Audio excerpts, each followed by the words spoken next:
Fue el primer productor de pornografía infantil que hubo en España. Él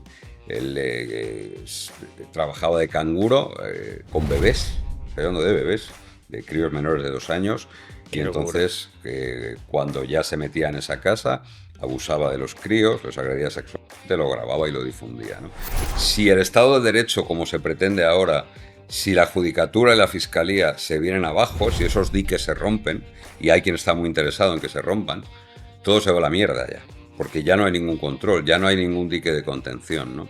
Cuando ya se sentía perseguido, porque había empezado a aparecer en los medios de comunicación que había un agresor sexual de niñas, la policía lanzó a mucha gente a la calle, mucho uniformado a la calle, pues en mitad de todo eso, él ve a una niña entre dos coches haciendo pis y no pudo evitar llevársela. ¿Qué opinión te merece el trabajo policial de calle después de tantos años trabajando codo con ellos?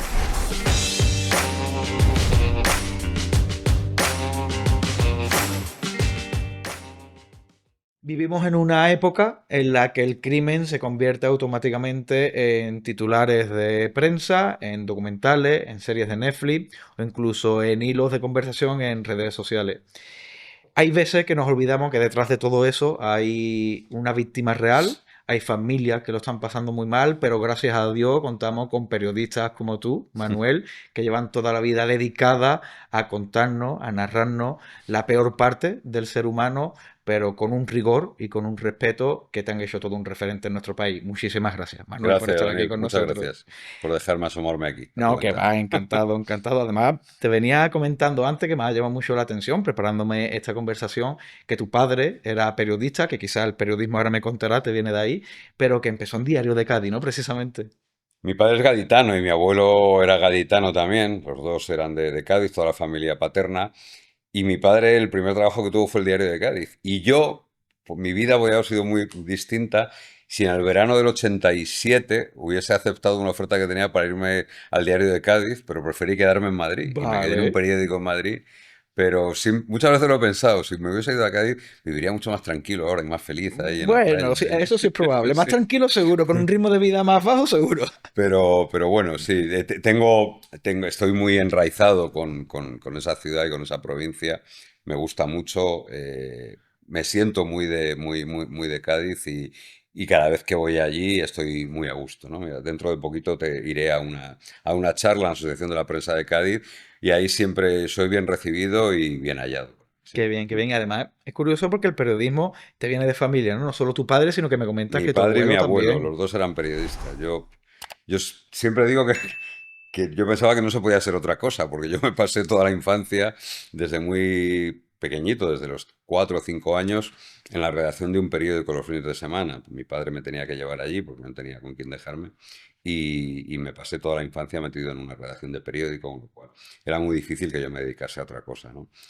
Luego la vida me llevó por el camino que me llevó de este tipo de periodismo, pero yo realmente llegué al periodismo para contar historias. Me daba un poco igual si eran historias, que yo quería contar historias, yo quería ir a los sitios donde pasaban cosas y contar lo que ocurría, ¿no? Y gracias a Dios he sido muy afortunado y he contado, iba a decir prácticamente, ¿no? Todos los sucesos más importantes que ha habido en los últimos 38 años, ¿no? He tenido oportunidad de cubrirlo, de cubrir los juicios, de cubrir el crimen, las desapariciones, juicios, grandes tragedias, desastres, atentados terroristas, todo eso. Y bueno, yo era lo que quería, contar cosas, ¿no? Lo Así que tenías claro desde el me principio siento muy que... afortunado. Sí, sí, sí. Yo no vine al periodismo para cambiar el mundo, ni para hacerlo mejor, ni para nada de eso. Yo quería contar, ir a los sitios donde pasaban cosas y contarlo, ¿no? Y cada vez que me he sentido así, probablemente la última vez fue el año pasado con la tragedia de la Dana en Valencia, cuando estabas allí viendo todo aquel desastre, o subido a un helicóptero de la policía viéndolo desde el aire, o metido en una casa donde el agua había llegado hasta más allá de los 2 metros, si me paraba decía, joder, yo es lo que quise hacer siempre, Exacto. venir a los sitios, dar voz a la gente, escucharla y contar lo que pasaba. Así que me siento muy afortunado. Y además, otra cosa que quizás no se sepa es que trabajáis muy codo con los cuerpos y fuerzas de seguridad del Estado, con la policía, conocéis a prácticamente todos los mandos de la policía, tenéis me comentas, ¿no? Ahora cuando salgas de aquí vas a trabajar y automáticamente lo que llevas 6 meses detrás de un documento que a ver si te lo facilitan de investigación. O sea, Claro. ese contacto estrecho tiene que ser también Nuestro gratificante. trabajo, el trabajo de la gente que nos dedicamos a los sucesos, eh, tiene la parte más importante es el manejo de fuentes de información. Es imprescindible. Y además son fuentes muy volátiles, son fuentes muy delicadas, fuentes que tú no puedes tratar como la fuente de otro tipo de periodismo, ¿no? Porque un policía, un guardia civil, un fiscal, un juez, tienen trabajos muy sensibles, trabajos donde se están jugando mucho y la vida de otras personas y el destino de otras personas depende muchas veces de ellos, ¿no? Así que hay que manejarlas con esa volatilidad como quien maneja la madre de Satán, ¿no? Ese explosivo tan volátil que tienes que tener mucho cuidado a la hora de manipularlo, pues con una fuente de este tipo pasa igual, ¿no? Y hay que ser muy leal con las fuentes. Y yo probablemente haya permanecido en este periodismo en todos estos años porque siempre he tratado y he puesto el máximo cuidado, el máximo celo en esa fidelidad y esa lealtad a las fuentes de información.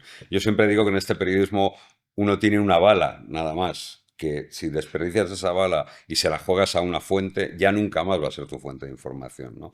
Y si tú lo que haces es un periodismo de tierra quemada, tendrás éxitos muy rápidos, pero se te van a acabar las fuentes de ¿Qué es información. un periodismo de tierra quemada, perdón? El terrorismo de tierra quemada es aquel que va quemando fuentes, es decir, tú, Vale, tú tienes una fuente y esa fuente se la juegas pues para conseguir una exclusiva, para conseguir una portada, para conseguir un minuto de gloria, pero esa fuente ya la has perdido. Y además se corre la voz de que tú vas quemando fuentes, evidentemente, claro, y que no eres un tipo de fiar, ¿no? claro. Y entonces ese periodismo se acaba enseguida. Y mucha gente, sobre todo en el medio que estoy ahora, en televisión, y piensa que esto es un sprint, que el periodismo es una carrera de 100 metros o de 200 o de 400 como mucho, ¿no?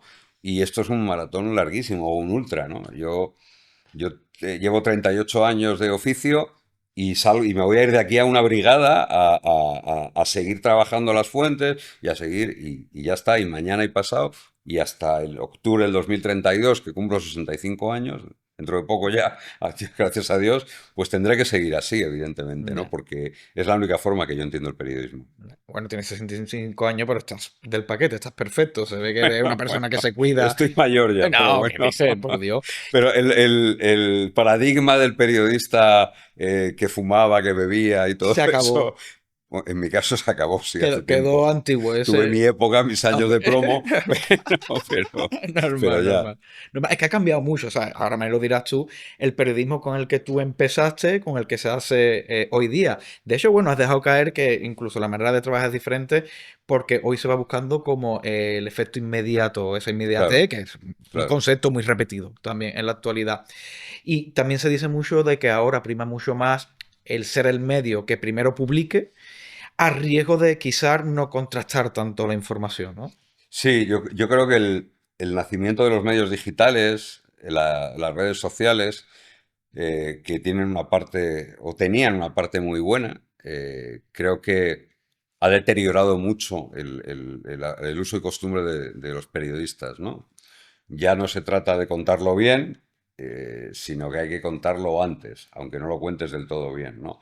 Y eso es terrible, porque a veces incluso matamos a gente o certificamos muertes que tiene que certificarla un médico, no tú, ¿no? Que eres periodista. Y las redes sociales que nacieron, no sé si alguna vez fueron bien intencionadas, no lo sé. Yo tampoco lo sé, yo tampoco tengo Pero, tan claro. pero desde luego ahora no, ahora están hechas para el mal y solo el mal es el cliente más fiel de las redes, ¿no?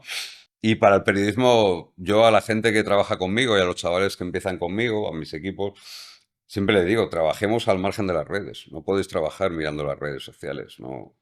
No, las redes sociales son un pudridero, son una especie de gran muladar donde la gente entierra sus escupitajos, su hiel y ya está y nada más, ¿no? Y creo que hay que trabajar al margen de eso. Desde las redes se juzga el trabajo de cualquiera. Se juzga el Sí, trabajo de un militar, ya. se juzga el trabajo de un policía nacional, se juzga el trabajo de un guardia civil, de cualquiera, ¿no? También el nuestro. Yo tengo el más absoluto desprecio por todos aquellos que, sin tener el menor conocimiento, se permiten el lujo de juzgar el trabajo de nadie, ¿eh? De nadie. O sea, yo no me atrevería jamás en la vida a juzgar el trabajo de un militar o a juzgar el trabajo de un abogado o de un juez de instrucción, ¿no? Porque no tengo el conocimiento suficiente. Y sin embargo, cualquiera se atreve a juzgar a cualquiera en las redes.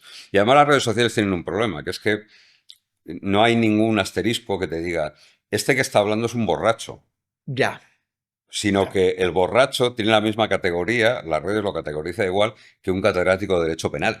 Entonces, claro, eso es un problema. Ese anonimato, ¿no? Eso es un problema. ¿Crees que se está socavando la autoridad de la policía en los últimos tiempos, donde en cualquier actuación, que muchas veces graba cualquiera con un teléfono móvil, luego la Mm, sube a redes y alguien sentado en un sofá, sea quien sea, desde el claro. anonimato, lo juzga? Hay una fiscalización muy perversa, ¿no? Cualquier actuación de los medios, de las fuerzas de seguridad, tiene que estar fiscalizada, lógicamente, ¿no? Porque su trabajo es muy delicado y porque su trabajo, ellos tienen, el Estado les legitima el uso de la violencia y el uso de la fuerza y son los únicos que están legitimados para eso. Con lo cual ya hay una fiscalización que tienen que, y unos estándares de calidad, digamos, muy altos, ¿no? Lo que ocurre es que cualquier imbécil con un teléfono móvil se permite grabar la actuación de una UIP en una manifestación o de una patrulla de seguridad ciudadana y sin dar ningún tipo de contexto o sin explicar lo que ha pasado antes o lo que ha pasado después, lo sube en redes y lo lanza al pudridero de las redes sociales, ¿no? Hay algún gilipollas inventó un término que le llamó periodismo ciudadano, que era un poco esto, que cualquier imbécil con un teléfono móvil y con una conexión a Internet se podía convertir en periodista, ¿no? Y los periodistas estamos adiestrados, educados, formados convenientemente para dar contexto a las cosas, para contrastar una imagen, aunque la imagen sea evidente, pero tú bastan dos llamadas o una llamada para que te expliquen, ah, sí, mira, esto pasó así, y ha habido muchos casos de esos, ¿no? Recuerdo en todos los incidentes del procés y del referéndum de Cataluña, claro, la gente ya estábamos en plena explosión de la era digital y de lo que estamos hablando, y entonces salían muchas imágenes que cualquier politicastro de tres al cuarto, cualquier mierda de estos que se sientan en un ayuntamiento o en una cámara autonómica, colgaba y aprovechaba para remar las por su sardina, ¿no? Y recuerdo concretamente unas imágenes de unos tipos que los metían detenidos gente de paisano que metía a unos tíos detenidos en un local, ¿no? Y entonces un concejal, creo que era del Ayuntamiento de Barcelona, dijo que aquello era la prueba de que los incidentes los provocaban policías encubiertos, Madre policías mía. infiltrados y todo eso, ¿no? La verdad de esa historia, que a mí me bastó hacer una llamada para comprobarlo, fue que unos agentes de paisano habían visto a tres o cuatro personas que estaban con material incendiario y se los llevaron detenidos, pero claro, se los tuvieron que llevar, meter en una tienda para que no se fontase un follón y no saliese más gente perjudicada, evidentemente, ¿no? Ya está, bastó una llamada para eso, ¿no? Y bueno, eso lo hizo un periodista, es decir, lo hice yo, que estoy adiestrado, formado y tengo los medios para poder dar contexto a unas imágenes, ¿no? Sí, antes de liberar tu Claro, opinión, al menos contrastarlo y claro, asegurarte. efectivamente, sí. ¿Qué te parece que tanto en la Policía Nacional como en la Guardia Civil el director general sea un político? No debería ser, o sea, hay una corriente, yo que estoy en el ejército, hay una corriente de los que pensamos, yo me incluyo, en el que debería ser un policía, el que debería Sí, estar a ahí. ver, es verdad que los mandos operativos, la policía y la Guardia Civil tienen un DAO, un director adjunto Sí, operativo, que es un policía y un guardia civil, evidentemente, pero claro, es un político el que lo elige. Bueno, yo creo que no creo que sea el principal problema que tengan, ¿no? Porque al final los policías y los guardias civiles dependen orgánicamente de un ministro del Interior. O sea, al final hay otro jefe intermedio que es político. Bueno, pues depende, ¿no? Creo que la policía tiene un muy buen director general que ha sabido arrimar muy bien el ascua a su sardina y sacarle mucho partido a este último ministro del Interior, que creo que la policía puede estar contenta Y sin embargo la Guardia Civil no. La Guardia Civil ha tenido desastrosos directores y directoras de la Guardia Civil en los últimos años, verdaderos desastres. Y claro, y pasa lo que pasa. Claro, es así, luego está el descontento Estamos y donde es así. estamos. Es así. Bueno, ¿qué opinión te merece el trabajo policial de calle después de tantos años trabajando codo con ellos? Mira, yo creo que hablabas antes de los cambios en el periodismo. La sociedad ha cambiado y nada es ajeno a ese cambio, ¿no? Y la policía y la Guardia Civil, por supuesto que han cambiado mucho, ¿no? No tiene nada que ver la policía o la Guardia Civil que yo conocí en 1988 cuando empecé que la de ahora, ¿no? No tiene nada que ver. Hay un mayor nivel de formación, hay un mayor nivel... ahora, cuando tú ves una promoción de escala básica de la Policía Nacional, yo voy a Ávila, a la escuela de Ávila con bastante frecuencia, y hay un altísimo porcentaje de gente con grados universitarios, en escala básica, que no es imprescindible tenerlo. Y lo ves, y las maneras han cambiado, y la formación ha cambiado, y cada vez hay mejores policías y guardias civiles, ¿no? No cabe duda. El problema es lo que hablábamos antes, la pérdida de autoridad. Y la pérdida de autoridad, del principio de autoridad, no es privativa de los cuerpos de seguridad del Estado, sino que es en la sociedad en general, ¿no? Si me ha pasado cuando yo era chaval, cuando era adolescente, si en el colegio yo iba a casa con una nota de un profesor, me cagaba por los pantalones. Era... Ahora yo tengo uno de mis mejores amigos, casi mi hermano, es profesor y no se atreven a mandar una nota de ese Eso es tipo porque increíble, llega el padre y le monta un pollo. eso es Entonces, increíble. claro, partiendo de ese principio de que ya ni siquiera una figura como la del profesor es autoridad de verdad, es muy difícil que en esa cadena la autoridad se respete, ¿no? Porque en la autoridad no puede haber relativismos. No, no, la autoridad no puede ser algo relativo, un principio relativo. La autoridad es la autoridad. Y como oí hace muchos años a un mozo de escuadra, y es que los buenos tienen que ganar siempre. Aquí no vale. Deberían, Los deberían, buenos deberían. tienen que ganar, ¿no? Y entonces, si yo me convoco una manifestación, la manifestación no está autorizada, estoy en la calle, corto una calle y la policía va, la policía me tiene que quitar de la calle, porque para eso son la autoridad. Y entonces cualquier otra cosa no sirve, porque entonces ya los buenos no ganan, ¿no? Si uno va patrullando por un barrio y alguien le tira una piedra y le rompe el cristal del coche, o le intenta romper el cristal del coche, la policía tiene que bajarse del coche, buscar a quien ha tirado la piedra y llevárselo detenido. Porque si no, al día siguiente ya no será una piedra, serán varias piedras más. Claro, Y así claro. sucesivamente. Entonces, creo que el principio de autoridad no admite relativismos. Y ahora vivimos un tiempo en el que, como ya todo es relativo, ni siquiera la verdad es un principio absoluto, pues claro, tenemos un problema. Y a lo largo de todos estos años también, que has trabajado con jueces y con fiscales, eh, ¿qué opinión te merece el trabajo del sistema jurídico? ¿Vivimos realmente en un Estado de Derecho? ¿Podemos estar tranquilos? Yo soy un absoluto defensor del Estado de Derecho. Pero vamos, probablemente es de las pocas, o sea, yo tengo claras muy pocas cosas, porque uno además cuando va cumpliendo años va teniendo menos certezas, ¿eh?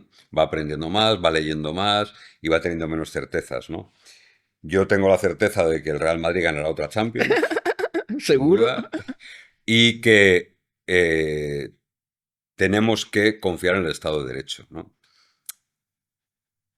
Si el Estado de Derecho, como se pretende ahora, si la Judicatura y la Fiscalía se vienen abajo, si esos diques se rompen, y hay quien está muy interesado en que se rompan, todo se va a la mierda ya, porque ya no hay ningún control, ya no hay ningún dique de contención, ¿no? Yo recuerdo hace muchos años, cuando empezaron los problemas para la Casa Real, con Urdangarín, con Iñaki Urdangarín, los más escépticos y esos que ahora siguen queriendo derribar el Estado de Derecho decían, bueno, en la vida va a poder sentar en el banquillo a alguien como el cuñado del rey, ¿no? O el cuñado del príncipe en aquel momento. Nunca se va a poder sentar en el banquillo. Bueno, pues Urdangarín se le juzgó, se le procesó, se le condenó y estuvo en la cárcel. Porque había un sistema judicial, una serie de señores, un juez, un juzgado entero, un fiscal que hicieron su trabajo, ¿no? Y así sucesivamente. Y han estado secretarios de Estado en la cárcel, ya han estado ministros, ya han estado directores generales de todos los colores, porque el sistema judicial funciona. De un tiempo a esta parte hay un intento de desacreditar a la judicatura, a la gente que trabaja a la gente que sostiene el Estado de Derecho, Y eso es muy peligroso, muy, muy, muy peligroso, por lo que digo, porque verdaderamente son un dique de contención. Pensemos por un momento que el poder judicial salta por los aires y ya el poder legislativo no tiene límites, ¿no? Pues claro, eso tiene un nombre que desgraciadamente hemos conocido en otras latitudes, que se llama tiranías, sátrapas, dictaduras, porque no hay ningún control, Claro. evidentemente, ¿no? Con lo cual voy a ser hasta mi último aliento un firme defensor del Estado de Derecho y del sistema judicial, con sus imperfecciones, por supuesto, Bueno, como todo, gigantescas como todo. imperfecciones y agujeros por los que se cuelan verdaderos hijos de puta que hacen mucho daño a la sociedad, pero prefiero ese sistema de imperfecciones a que alguien se atreva, como está ocurriendo, a tratar de dinamitar, hacer saltar por los aires un sistema que nos ha dado, por cierto, la etapa de la historia de España de mayor paz y prosperidad. Ya ves, ya ves. La verdad que es todo un gustazo poder conversar contigo con una persona que ha tenido tanta experiencia, tanto policial, periodísticamente y siempre relacionado pues con la justicia. Y yo he aprendido mucho también a lo largo del tiempo gracias a tus libros. Has publicado muchos libros. Este es el último, Tú bailas y yo disparo. Comentábamos antes un poco fuera de cámara que te has pasado a la ficción porque te has llevado toda tu vida pues en la crónica negra, escribiendo True Crime y que bueno, que necesitabas un Demasiada poco. realidad. Claro, Tenía. porque bueno, que la ficción, lo hablamos también antes, también, escribirla es mucho más dura y también tiene sus obstáculos. Bueno, y me Infinitamente más gustaría duro, sí. que me hablaras un poco del proceso creativo de Tu baila, yo disparo y qué es lo que te ha aportado. Pues mira, yo por encima de todo, eh, mucho antes que escritor de True Crime o que novelista, soy lector. ¿Mm? Desde hace muchísimo, desde que tengo uso de razón, soy lector, ¿no? Leo, no solo leo novela negra, ni mucho menos, sino que leo muchísimas cosas. Ensayo, historia, biografías, novela negra, por supuesto también. Hace poco, y luego tengo como grandes proyectos lectores, si se permite la pedantería, que es como, venga, de este año no pasa que me leo El Conde de Montecristo. Ya. El Conde de Montecristo tiene que caer, ¿no? Todo ese tipo de esos tochos. Sí, bueno, con Demon Cristo lo menos son 2 meses de lectura, con un ritmo de trabajo, o sea, Claro, ¿no? eso son 2 meses de Pero son lectura. lecturas exigentes, pero Ya. que creo que uno tiene que pasar por ellas, ¿no? Sí, Tiene que sí. pasar por ellas también como formación a la hora de escribir, ¿no? Tenía unas cuantas cuentas pendientes que las voy saldando poco a poco, ¿no? Ya me quedan pocas, pero No, bueno, pero eso no te la acaba. última, Bueno, ya te quedan pocas, ya te saldrán nuevas. la última fue El Conde de Montecristo, que lo emprendí con éxito y ya lo acabé a finales del año Qué bien, pasado, qué ¿no? bien. Quiero decir que soy muy lector. Y por eso, precisamente, por el respeto que le tengo a la literatura y a los que hacéis literatura, eh, yo tenía mucha prevención, ¿no? A la hora de escribir, de atreverme. Tenía un cuaderno por ahí que está abierto. Yo tengo la costumbre de en los cuadernos poner la fecha en la que abro el cuaderno. Ya sea un cuaderno de trabajo, de lo que sea, siempre anoto la fecha Qué en la que bien, qué guay. empiezo, ¿no? Con ese cuaderno.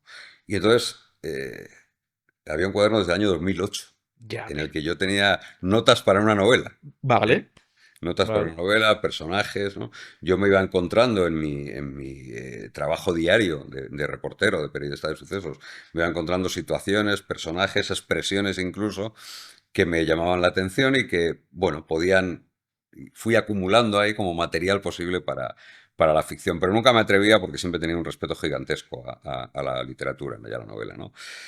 La vida me hizo encontrarme con una agente literaria que se llama Mónica Carmona, que leyó ese otro libro que tienes ahí, y Cazar al monstruo por ti, y me dijo que yo tenía que escribir una novela, que ella veía mimbres de que podía hacer ficción perfectamente, y yo le dije, mira, no, lo siento, no me interesa, si algún día me doy un golpe en la cabeza y luego vale, te llamaré y ya está. Mi palabra es suficiente, no vamos a firmar nada, pero tal.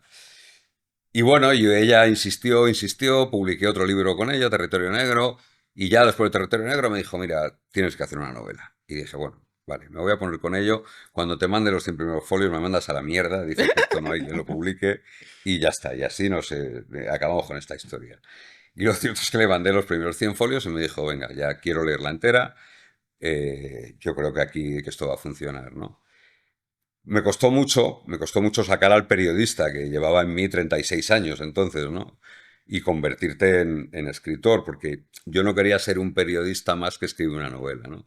Creo que me acerqué a la literatura con todo el respeto del mundo y con toda la reverencia que ese mundo me provoca, porque como digo, soy y sigo siendo un gran lector, ¿no? Y yo, la imagen que tenía era en cualquier librería el lomo de mi libro allí puesto. Y claro, yo pensaba, bueno, pues que voy a tener al lado a Eugenio Fuentes o a Lorenzo Silva o a...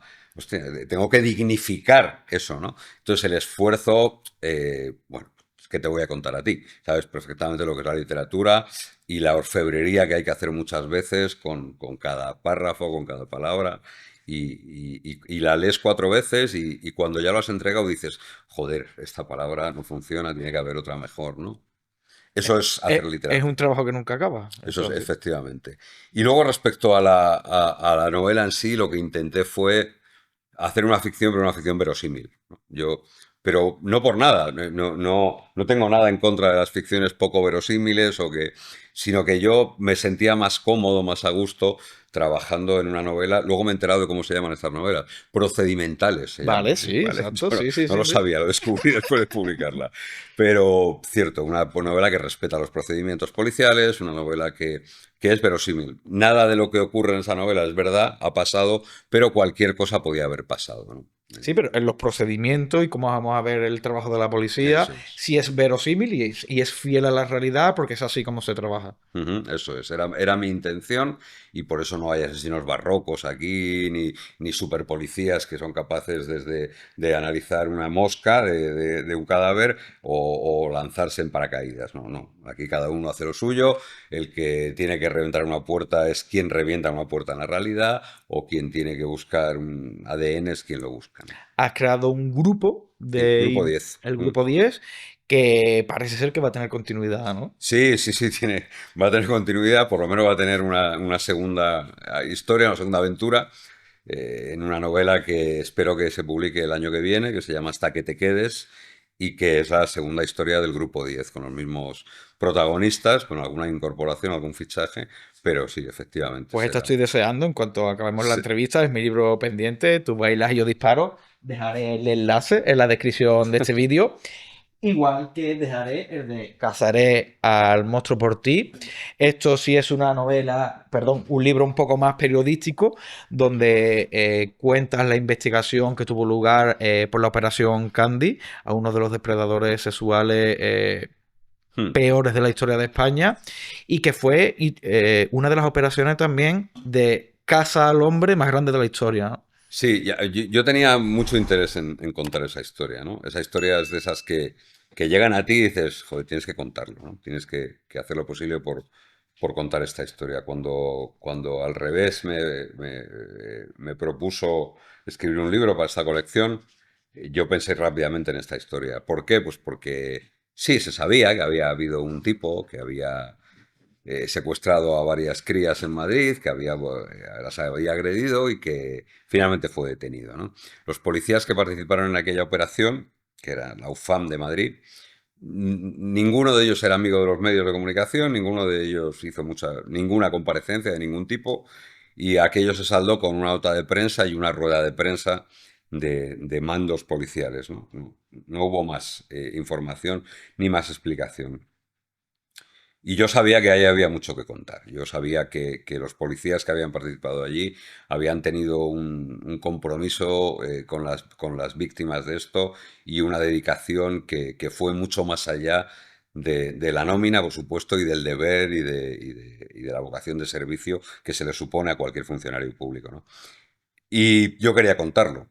Fue muy trabajoso, fue muy bastante complicado lograr convencer a todos para que participasen y para que me encerrarme con ellos y con una grabadora y que me contasen, me desgranasen todo aquello, pero finalmente lo accedieron a ello, ¿no? Accedieron a ello con el permiso de los padres de las víctimas, ¿no? Que también Vale. era otro punto que había yo prometí respeto a las víctimas, por supuesto, y el tratamiento que le iba a dar era un tratamiento puramente periodístico y además desde el punto de vista de ellos, ¿no? De los policías de la Operación Candy. Y creo que lo logré. Creo que es un libro al que tengo infinito cariño porque porque este libro me permitió primero conocer a una gente excepcional, que son los participantes de... A ninguno de ellos lo conocía prácticamente.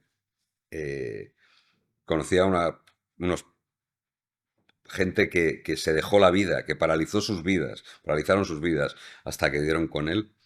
Y luego tuve la oportunidad de conocer concretamente a los padres de una de las víctimas, que me enseñaron mucho, me dieron muchas lecciones que uno siempre, de las que uno siempre toma nota, ¿no? Hay una parte de mi oficio que es maravillosa y que es seguramente lo más bonito que tiene mi trabajo, que es que uno no deja de aprender nunca, ¿no? Uno puede llevar todos los años que llevo yo y un día de repente te dan una lección y dices, hostia, pues... Y en este caso me sirvió también como lección, ¿no? Aquellas veces que yo hablé con los padres de una de las crías, pues te ayudan a entender mucho mejor el papel que nos corresponde, ¿no? A los medios de comunicación. Mm. Sí, pero yo creo que todo esto viene, has hablado antes de la literatura, igual que estás hablando ahora, desde un punto de humildad, que es lo que hace que todo eso sirva de aprendizaje. Toda esa experiencia sea aprendizaje, porque yo creo que una de las cosas que te caracterizan es esa lealtad. Lo has comentado, yo he trabajado este libro y quería respetar tanto a las víctimas como a los policías. No solo le cambia los nombres a los víctimas, sino que también se los cambia a los Mm. policías. Y eso lo que te hace es granjearte, como has comentado al principio de esta conversación, pues eso, que te haga una persona respetada dentro del cuerpo y eso, que te tenga como una persona profesional, leal y que lo hace lo mejor que puede para que luego salgan estos libros que se convierten pues en referentes Pero de... yo creo que, a ver, hablas de humildad.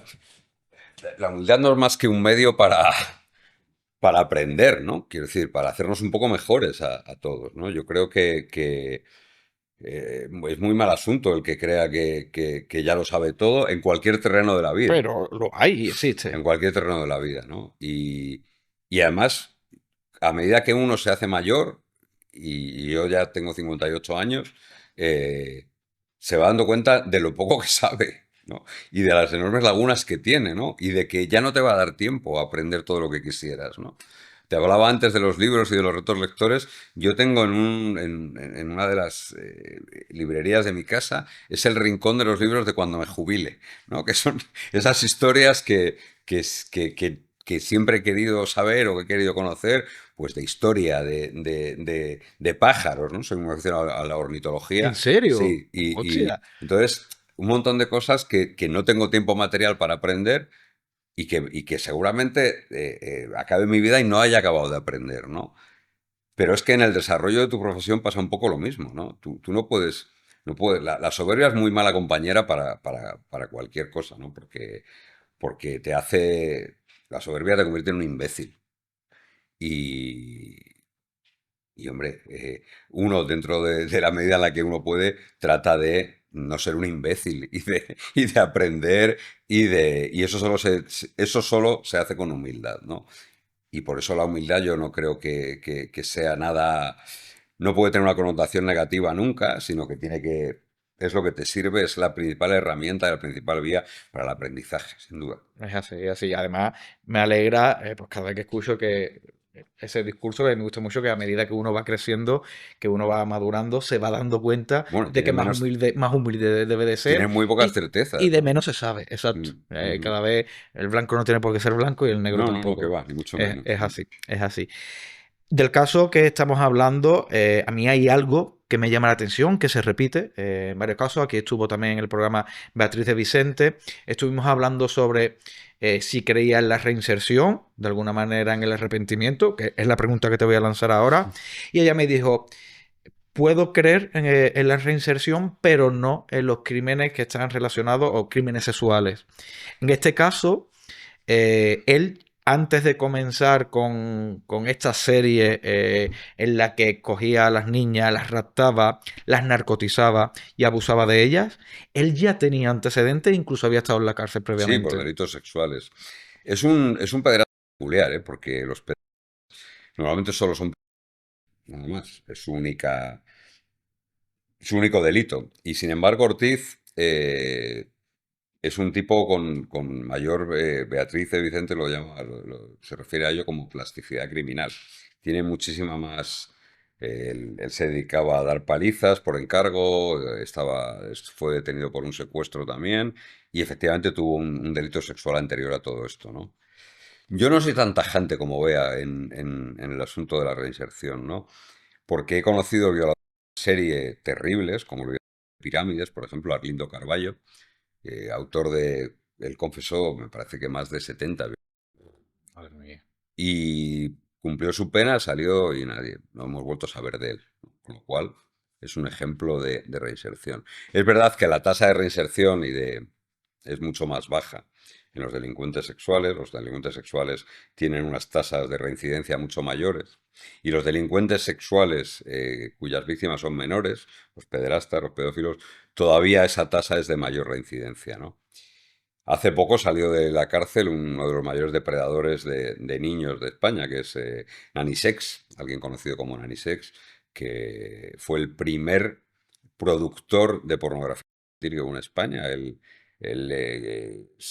trabajaba de canguro con bebés, estoy hablando de bebés, de críos menores de 2 años, y Qué locura. entonces cuando ya se metía en esa casa, críos, los agredía sexualmente, lo grababa y lo difundía, ¿no? Y además tenía un grupo de amigos, de otros dos, que acudían a esas agresiones también y distribuían esas agresiones, ¿no?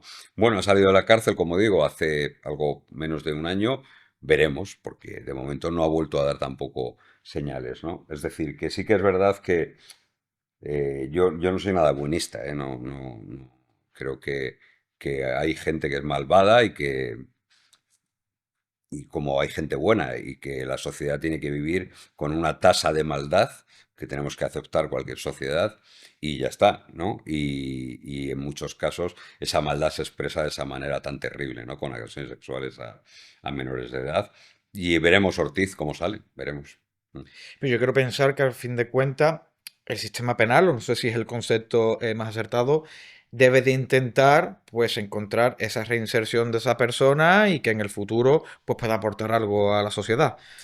Debería ser el A ver, el sistema objetivo. penal no es ni más ni menos que el dar un reproche a comportamientos inadecuados, ¿no?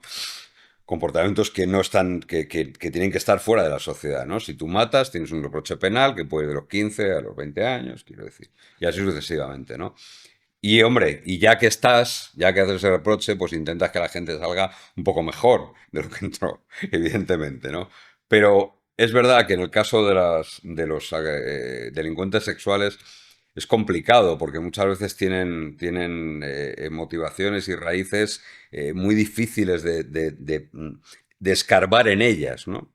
Claro, en la cárcel un delincuente sexual está inhabilitado, claro, lógicamente, porque en la cárcel no hay territorio de caza para ellos, ¿no? Obviamente. Pero desgraciadamente hemos visto cómo, pese al esfuerzo del sistema penal por reinsertar y por hacer cursos y todas estas cosas que se hacen dentro de prisión para agresores sexuales, pues hemos visto, igual que te he hablado de Arlindo Carballo, hemos visto otros agresores sexuales que han salido. Pedro Luis Gallego es un ejemplo, por ejemplo, el que se llamaba el violador del Portal en los años 90. Pedro Luis Gallego actuó en Castilla y León en los años 90, asesinó a Marta Obregón y a Leticia Lebrato en Burgos, en Valladolid, y cometió, me parece que fueron 15 agresiones sexuales, ¿no? Él cumplió casi 20 años o algo más de 20 años de prisión, salió y se convirtió en el violador de paz, Mm, volvió a claro, a chicas en las cercanías del Hospital de la Paz de Madrid, ¿no? Ejemplo perfecto de fracaso del sistema. claro, claro, es así. Creo que a Ortiz, o sea, le cayeron por sentencia, creo que eran 70 años, pero la realidad es que se reducirán a 20 probablemente. Sí, sí, todavía le quedan 10 años Sí, más en unos 10 prisión. años. Él entró en el 14, creo, en 2014, o sea que le quedan todavía 10 años más. Pero como te digo, era un peculiar, peculiar. Era, sin duda, era un pedófilo. Hay un hecho, además, que se cuenta en el libro que da una idea del nivel de peligrosidad que tenía, que es que él planificaba muy bien sus agresiones. Tenía un piso de seguridad donde llevaba a las víctimas, era cuidadoso, las lavaba para no dejar. Tenía conciencia forense.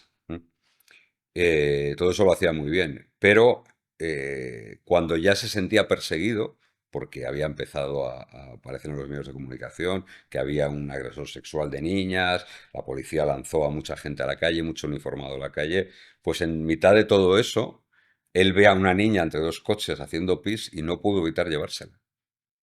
la agarró, la cogió, la subió al coche y no tenía piso, no tenía nada, la agredió en el coche también, ¿no? Quiero decir que la pulsión llegaba hasta ese punto. De hecho, eso fue lo que yo creo que lo habrían detenido igualmente, pero aquella agresión precipitó todo porque la niña dio unos datos muy precisos sobre que tenía una bolsa como si viniese del gimnasio, una botella, y todo aquello hizo montar un dispositivo a la salida de varios gimnasios en donde se le pudo identificar, ¿no? Se le hizo un parón, como se llama en el argot, eh, aparentemente rutinario para verle la identidad y ya montar una investigación sobre él, ¿no? Exclusivamente. Pero su nivel de pulsión y de peligrosidad era hasta ese punto, ¿no? Que no pudo evitar, aun sin tener nada preparado, coger a esa cría porque la vio simplemente haciendo pis entre los coches. Además que es muy interesante porque en el libro comenta perfectamente cómo había, creo que 9 líneas de investigación diferentes, eh, cámaras de gimnasio, carreteras, creo que también había ahí un vehículo también por un Sí, un testigo, Fiat. Ujú. había una serie de verrugas también, o sea Sí, que es bastante... a ver, claro, ahí se contaba las principales cómplices de los investigadores fueron las propias víctimas, ¿no? Claro, Entonces, claro, claro, sacar información a una niña de 8 años o de 6 años no es veas. muy complicado y ellos trabajaron mucho eso para tener todo tipo de detalles, ¿no? Hay una niña que es maravillosa, que tuve la suerte de conocer a sus padres, que hizo una descripción muy detallada del plano del sitio donde la llevaron. Hizo una descripción y dibujó incluso Del ella, piso de la casa. eso es del piso, ¿no? Y entonces todo eso sirvió y fue definitivo no solo para la detención, sino luego para la condena, ¿no? En esa casa además se encontró ADN mezclado de esa niña y del agresor, con lo cual ya no había ninguna duda, ¿no? Pero fue una investigación muy, muy, muy, muy, muy compleja, complejísima, en donde nadie salió indemne de esa operación, Ya. ¿eh? Si bien se coronó con éxito, con cruces rojas, con todo tipo de condecoraciones, evidentemente, pero nadie salió ileso, ¿eh? Las Mm. cicatrices que dejó en muchos de ellos, de hecho ya nadie se dedica a esto. Ninguno de los participantes en esa investigación De lo duro que es ese trabajo. se sigue dedicando a lo mismo. Sí, Claro, es que debe sí, ser duro, debe ser muy duro. duro. Igual que debe ser duro dedicar a lo que te dedicas tú, que es pues ver la peor parte del ser humano. Bueno, yo solo cuento historias. No tengo ni la responsabilidad de un policía, ni de un guardia civil, ni de un Ya, juez. Yo cuento ya. historias nada más, ¿no? También hay responsabilidad ahí, Sí, hombre, en sí, cómo sí que tiene que contarlo. tener un plus de responsabilidad porque la materia prima con la que trabajas es muy delicada, ¿no? Y reputacionalmente incluso tú le puedes hundir la vida a cualquiera, ¿no? Sí, Entonces sí. hay que ser cuidadoso, y hay que tener a cualquier periodista se le tiene que exigir ser responsable, pero hombre, seguramente a nosotros tiene que haber un punto más de responsabilidad por escribir de lo que escribimos o por hablar de lo que hablamos, ¿no?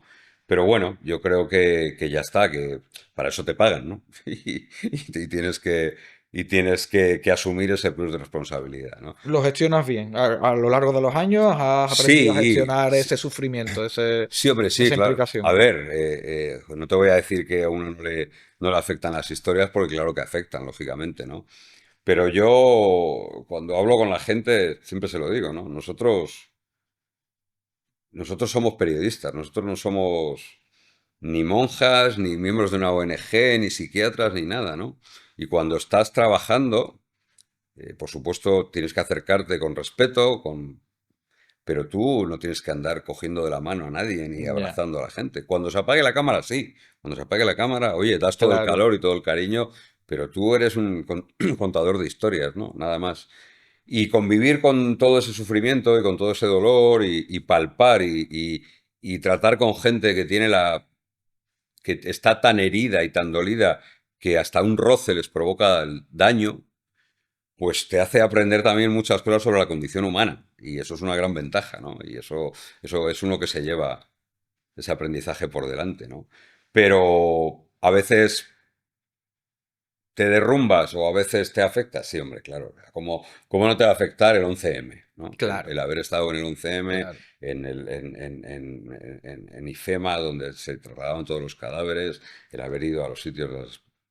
¿Cómo no te va a afectar los atentados de ETA que he cubierto, ¿no? Yo la primera vez que cubrí un atentado, todavía trabajaba en prácticas en una radio, pero mi primera información de la calle fue el asesinato de 12 guardias civiles en julio del 86, Ya ves. en la Plaza de la República Dominicana, aquí en Madrid, ¿no? Claro, pues, ¿cómo no te va a afectar eso, no? Claro, claro. Evidentemente, claro que sí. O ir a un funeral de las víctimas de Spanair, ¿no? Que es un dolor que casi pesa, es un dolor que sientes que te echa para abajo, ¿no? Hasta ese punto. Pero bueno, pero ya está, es tu oficio, te pagan por eso y ya está, a seguir. Yo recuerdo hace varios años que coincidimos en un festival, no sé si fue Cartagena Mm. Negra, probablemente fuese Cartagena Negra, y habías cubierto hacía poco tiempo el caso de Julen, y yo recuerdo que tú estabas no afectado, pero sí contabas que lo Claro, habías sufrido. hombre, claro, ¿no? Tú, un niño que está metido en un agujero, que tú tienes el convencimiento de que está muerto, evidentemente, y estás viendo eh, todo el dolor que hay alrededor. Un dolor además muy concentrado en un punto, ¿no? En un punto, en una familia, en un pueblo, que tú tratas le ves la cara y ves las consecuencias, ¿no? De ese dolor. Y ese dolor, al fin y al cabo, pues producto de un accidente, de una imprudencia, pero cuando el dolor lo provoca a alguien, ¿no? Cuando es alguien, es terrible, ¿no? Y luego hay un dolor muy especial, que es el dolor de las familias de los desaparecidos, Daniel, porque a mí hace muchos años me enseñaron, hace muchísimos años, me lo enseñaron a principios de los 90. La madre de Rosana Maroto, que fue una chica que estuvo desaparecida mucho tiempo en Valdepeñas, que había asesinado, luego se supo que la asesinó Gustavo Romero, el autor del crimen de Sara Dottor y de Ángel Ibáñez, una pareja de novios, y también mató a Rosana Maroto y la hizo desaparecer, la enterró en un sitio que luego finalmente fue descubierto, ¿no? Pero estuvo muchos años desaparecida. Y yo acudía con cierta periodicidad a ver a la madre de Rosana, una señora encantadora que siempre me trató fenomenal. Y ella me explicó, la primera que me habló de esto, del dolor de una familiar de un desaparecido. No había asociaciones todavía ni nada parecido. Y entonces me decía, nosotros nunca podemos cerrar el luto porque nunca lo podemos abrir. Claro, Yo tengo la certeza, me decía, de que mi hija está muerta, pero no puedo abrir el luto. Y por tanto no puedo cerrarlo nunca. Es un luto permanente, un luto eterno, un luto indefinido.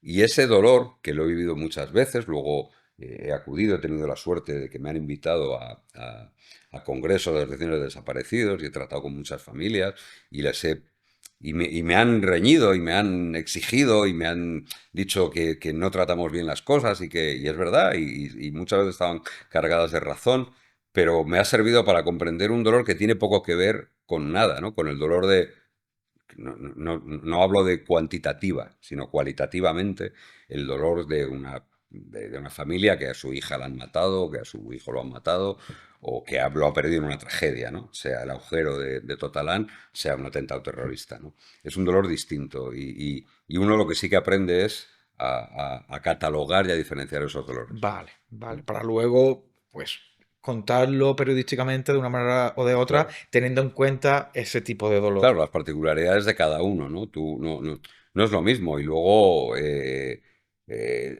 lo que hay que poner siempre en el centro, como digo yo, en el centro de nuestro trabajo, tiene que estar la víctima, ¿no? Ese es el Claro, centro de nuestro trabajo. claro, No puedes victimizar doblemente a alguien, claro. evidentemente. No puedes escribir o contar nada que vaya a provocar una victimización más de la que ya tienen, ¿no? Y hay que ser muy cuidadoso con eso. Ese es seguramente la parte donde hay que ser más responsable cuando uno hace sucesos. Esa parte ética la tiene el periodista en este caso, o viene de arriba, porque claro, desde el No, desconocimiento, la yo tiene me que tener, imagino, la tiene que tener uno. la tiene que tener uno. Sí, la Claro, es tiene. que yo me imagino al director de una cadena de televisión o de un programa que él lo que va buscando es la audiencia y el morbo y que se vea. Y es el periodista el que tiene que Yo controlar. creo que sí. A ver, yo me he encontrado a lo largo de mi carrera, me he encontrado a todo tipo de jefes, evidentemente, ¿no? Ahora tengo la fortuna de trabajar en una empresa que se llama Unicorn, una productora, en donde hay un plus de responsabilidad que te viene desde arriba, te cae en cascada, ¿eh? Y los demás arriba son los que más responsabilidad te exigen, seguramente, ¿no? Y luego he tenido jefes que eran verdaderos desalmados y desalmadas. Claro que sí. Y ahí ya está tu papel, ¿eh? Y está tu responsabilidad, y está Yo, gracias a Dios, porque llevo ya muchos años y porque me puedo permitir el decir, no, hasta aquí, de aquí no voy a pasar. Lo siento, pero no, ¿no? Y lo he tenido que hacer alguna vez. No en esta última empresa, no en estos últimos años, pero sí que lo he tenido que hacer antes alguna vez, ¿no? Decir, no, no, hasta aquí, de aquí no voy a pasar porque voy a provocar más daño, porque voy a... Yo creo que todos deberíamos hacer eso, ¿no? Aunque uno esté empezando o aunque uno todavía no tenga una carrera tan sólida como la que puedo tener yo por los años que llevo, pero sí que uno tiene que asumir esa responsabilidad. Te lo comentaba antes un poco también fuera de cámara. He visto que ahora tienes el papel o el rol de coordinador de sucesos Mm. del programa de De Ana Ana Rosa, Rosa. sí. Y antes vi que en la sexta eras jefe de Sí. investigación. Entonces a mí me surge la duda de en qué se diferencian los papeles. Bueno, realmente es un poco hacer lo mismo. Antes en el ámbito de los informativos, de la Sexta, yo trabajaba en un programa, salía en pantalla en un programa, pero bueno, daba servicio, por decirlo de alguna manera, a todos los informativos, ¿no? Bueno, la Sexta es una cadena puramente informativa, donde la información tiene mucho peso. Fui muy feliz ahí y ahora soy pues más feliz, por eso me fui a Telecinco, ¿no? En Mediaset, evidentemente. Trabajo para Unicorn, que es la empresa de Ana Rosa y de Chelo Montesinos. Y bueno, primero empecé con la tarde con Ana, ahora estoy por la mañana. Y como te digo, desde acercándonos a las historias y a los sucesos, desde la premisa que nos impone la primera, la propia Ana, es desde el mayor respeto a las víctimas, evidentemente. Es la premisa, es el respeto Sí, a las sí, sí, víctimas. sí, sí, no, eso es incuestionable. En mi casa, en mi empresa, eso es incuestionable. Claro, claro. Mm. Y el trabajo que hay detrás, porque claro, los que te conocen y te ven en televisión piensan que tu trabajo es esos minutos que Llegar aparecen en allí, ¿no? pantalla. Llegar, Exacto, llegar 10 minutos antes, plantarme exacto. delante de la cámara e irme. Ahí No, hombre, está. no, no. No, a ver, es obvio que yo no estoy en la televisión por guapo, ni por alto, ni por nada parecido, sino que yo estoy por la información que tengo, ¿no? Y la información, desde luego, no, no llega por ciencia infusa al presentador de televisión, ¿no? Hay que estar en la calle y detrás de las historias que contamos, no solo yo, sino todo un equipo enorme de reporteros, hay muchas horas de calle, muchas horas de trabajo, muchas horas de cultivar fuentes, y eso yo lo hago, pero sobre todo yo me dedico a enseñar eso, ¿no? Yo creo que la mayor satisfacción que tengo a estas alturas, ya hace tiempo, a estas alturas de mi carrera, es ver a la gente crecer, es ver a los que se han criado conmigo crecer y cómo van funcionando y cómo son reporteros consolidados ya, ¿no? Ahora mismo tengo la enorme suerte de haber vuelto a reencontrarme con varias personas que yo formé en la Sexta y que ahora Vale. coincidimos en O Telecinco. sea, tú has formado reporteros. Sí, he formado muchos reporteros, Vale, sí, sí, vale, sí, vale, vale. y estoy muy orgulloso de ello como estoy de mis hijos, ¿no? Y es verdad que muchas veces me lo dicen, ¿no? Joder, que está lleno de ahijados esto tuyo. Bueno, pues sí, pues afortunadamente, ¿no? Y es probablemente la mayor satisfacción que tengo, ¿no? El ver a María Vicente, el ver a Esther Sánchez, el ver a Adriana Cabezas, gente que se ha formado conmigo y verles ahora, bueno, que son grandísimos reporteras todas, pues me llena de orgullo, joder, Hombre, sí, claro sí, que es sí, verdad. claro que sí, claro que sí. Eso nos pasa, ¿no? En el ejército cuando hemos sido instructores y ves a cómo salen luego al paso de los años, incluso que ascienden, o que son buenos militares, buenos profesionales, Evidentemente, eso da sí. mucho, mucho orgullo. Volveré a insistir en que os acerquéis a los libros de Manu Marlaska. Dejaré los enlaces en la descripción del vídeo para que tengáis acceso rápido y que podáis echarle el vistazo. Y a mí me gustaría saber qué le dirías a alguien, ya que hablamos del periodismo, de la formación y demás, qué le dirías a alguien que ahora quiera estudiar periodismo. Que estudie otra cosa. El consejo que le daría. Que siempre es como se dice mucho, ¿no? Que el periodismo está fatal, que no tiene Sí, a futuro, ver, que yo, no. yo creo que el periodismo tiene muchos males y la mayoría de ellos los hemos provocado los propios periodistas. Esto también hay que, Vale, hay que ser sincero, ¿no? vale. Y hay que ser... uno tiende Sí, de culpar a lo mejor al a las redes empedrado, sociales, a la al sociedad. empedrado. La culpa la tiene el empedrado.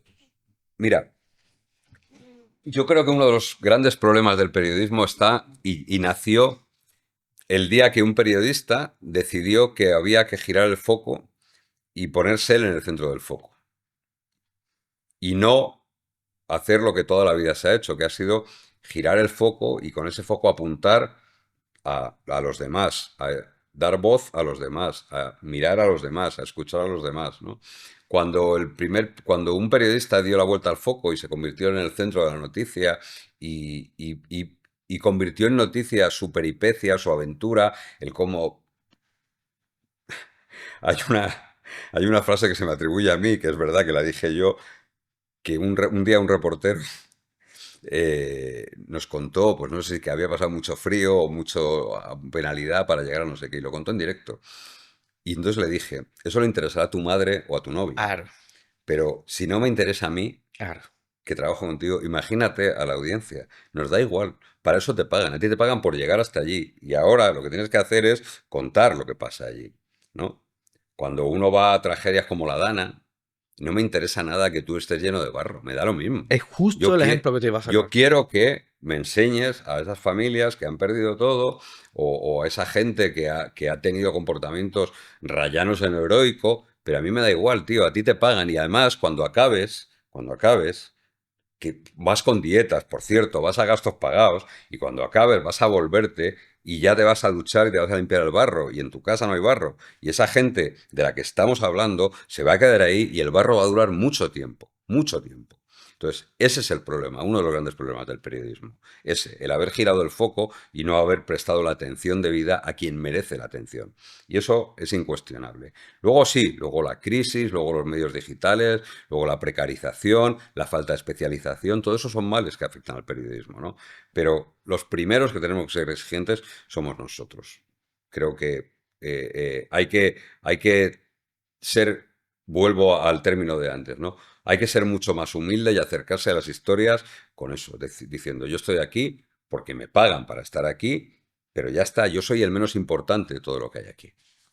Además que son palabras sabias.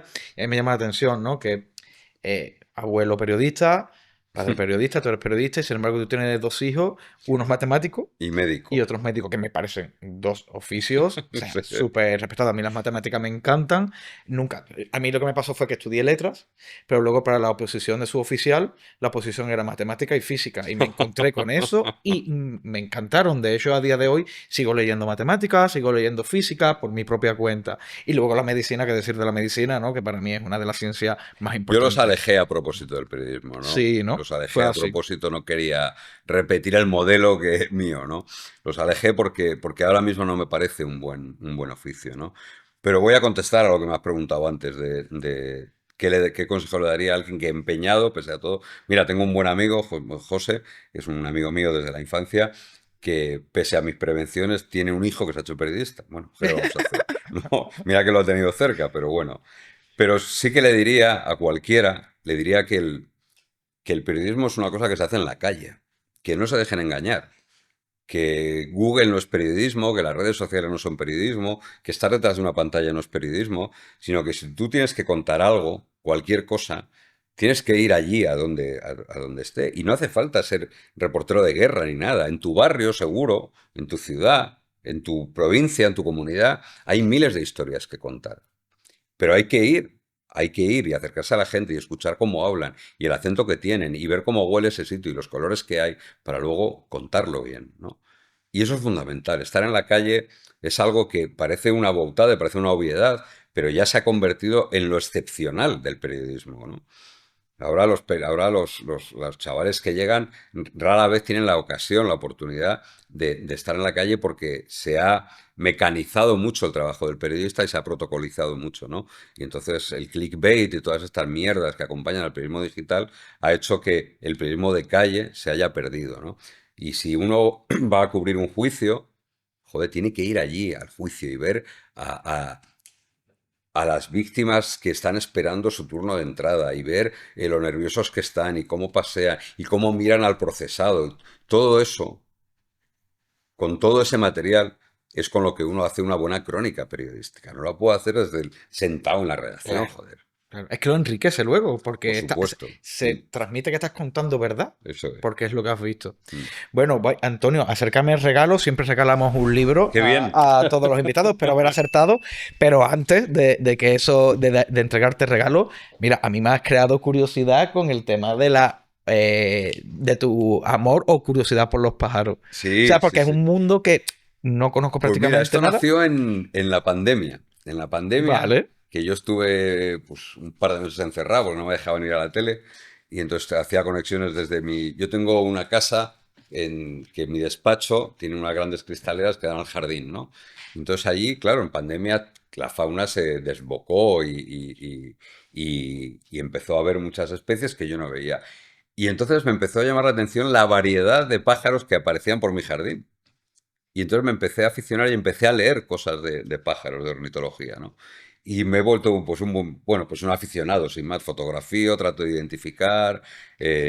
Bueno, pues es una afición más, algo completamente distinto a lo que hago habitualmente, que me provoca mucha paz, ¿no? Exacto. Mucha paz. Concentración, a lo mejor, Claro, observación. ¿no? Esa la paciencia del cazador, ¿no? Yo no cazo, no me gusta la caza, no, no, pero sí que, pues, con mi teleobjetivo, con mi cámara, pues espero a que llegue el verderón y hago una foto del verderón y digo, mira, ala, y otra a la colección, Pero ¿no? bueno, si hace la foto no entiendo, pero yo lo que tenía entendido era que el avistamiento era llevar una libreta, Sí, observar y sí. decir, lo he observado. Sí, eso es también, efectivamente, Ya ¿no? está. Yo tengo hasta comederos puestos en mi jardín para que lleguen por allí, Ah, para... Sí, o sea que sí, sí, lo estoy... tiene, te lo Bueno, está tomando en en serio. cuanto me jubile ya será la leche y recorrer España buscando todo tipo de Ah, pájaros, qué ¿no? bien, Cuando... qué guay. A mí me llamó la atención, estuve aquí 3 años trabajando en Madrid y no sé qué pájaro es, pero hay un pájaro que es muy verde, Un verde, muy verde. O sea, una, co- muy verde para. En Cádiz ese pájaro no una está. cotorra, es una cotorra. Es Pero una había un especie montón. invasora, Ah, es una exacto, especie me invasora. hablaron, una especie invasora. Es un pájaro bonito, porque a mí me llamó la atención. Yo Sí, dije, sí, hostia, qué sí, sí. colores más bonitos. Pero me dijeron, no, no te equivoques, que es una especie invasora, que. Eso es, sí, Sí, sí. En sí, sí. Sevilla, por ejemplo, hay muchísimos. En Vale, los parques de Sevilla hay un montón y aquí en Madrid también, es vale, cierto. vale. Bueno, Manu, Muchas espero gracias. que te guste. Es de un autor que seguramente Voy a conozca. poner las gafas, pues si no... Tiene el premio Cartagena Negra. Además, bueno, no, a lo mejor hasta lo has leído, pero bueno, es un autor al que le tengo mucho aprecio, al que lo quiero mucho. Es un grandísimo escritor. Es Paco Bescó. Pues no, Y, mira, no lo conozco. no, pues es un No, magnífico escritor. Estuvo en el canal pues te lo y agradezco mucho. ganó con su anterior novela Cartagena Negra. Tiene varios premios reconocidos. Y este es su último, La Ronda, que Pues te lo es agradezco está mucho. ambientado aquí en Madrid, es ficción. Yo digo, no le voy a regalar un True Crime porque me lo va a tirar a la cabeza. Y espero que te guste Pues y que perfecto. lo disfrutes. Muchísimas gracias. Muchísimas gracias por tu A tiempo. Es vosotros. todo un gustazo y un honor tener la oportunidad de sentarse contigo. Espero haber estado a la altura Muchas gracias. con alguien que conoce no ya solo el mundo policial y la crónica negra, sino que tiene, yo creo que una amplia imagen de lo que es nuestro país, de lo que es España y de cómo funcionamos. Y agradezco muchísimo el esfuerzo que has hecho por estar Muchas aquí. gracias, Daniel. Fly so high, I'm hypnotized. What's up is down, what's left is right. Chasing stars and holding you. I can't see the end, but we'll see it through.